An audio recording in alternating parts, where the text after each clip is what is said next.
We have inherited a wonderful legacy in India. It dates back to the national movement, and what happened subsequently that we have not only a very good electoral system in place with political parties which have their mandate clearly or should be clearly elucidated in front of the people, but we also have an acceptance that people's politics has a space in democracy, that people are there to monitor the conscience of the nation, the conscience of political parties, and to uphold the constitutional values wherever there is an error or an attack on them. It is very strange that there has been a systematic attack on movements, and though political parties quarrel amongst themselves, maybe some of them protect the right, freedom of speech and the right to dissent and disagreement amongst movements, but largely they have kept quiet, and this particular dispensation which has been in power the last 5 years has made a singular attack on movements, singular attack on all people who amplify people's voices, and therefore on NGOs, on movements, on peasant and workers organizations, on trade unions, everywhere where the person who is at the bottom of the pile, who is marginalized, who is underdeveloped, who is waiting for the fruits of development, raises their voice, there is an attack. We must understand, therefore, that even in terms of the politics of wealth, in the terms of politics of bringing in extraordinary new concepts where you don't worry about the 10% having 70% of our wealth in this country, and where the rest of India's wealth is distributed in a skewed manner, where most of it goes to the middle class and people at the bottom rung have nothing. It's been a disastrous time for people at the bottom.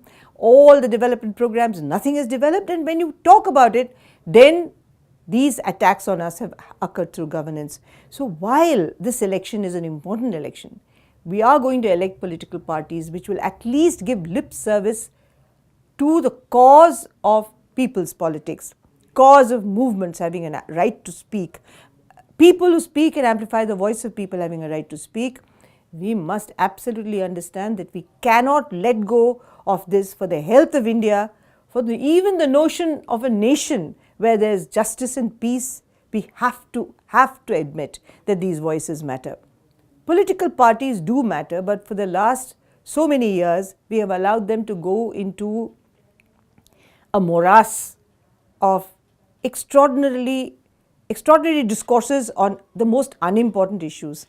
If we look at what's happening in the public discourse, it's a shame on us, because nowhere are we discussing ideas, nowhere are we discussing issues, nowhere are we discussing the future of this country as a nation.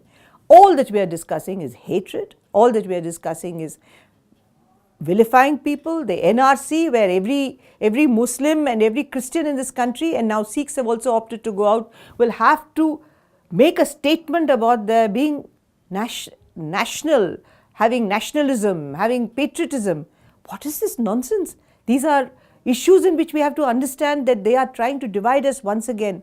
And let's not forget the partition. I was born a year before that, and I know that partition was one of the most painful things, not only for South Asia, but for the world. And we don't want that again. And that's why the Constitution came as a secular constitution which said, religion apart, this constitution will work on liberty, equality and fraternity. 3 fundamental values which will shape all our lives.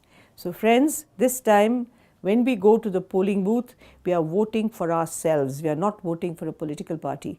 We are voting for ourselves as Indian citizens, for a better democracy, for some political party which will accept that it has an accountability towards us, whether through the Right to Information Act or whether many of the other legislated acts.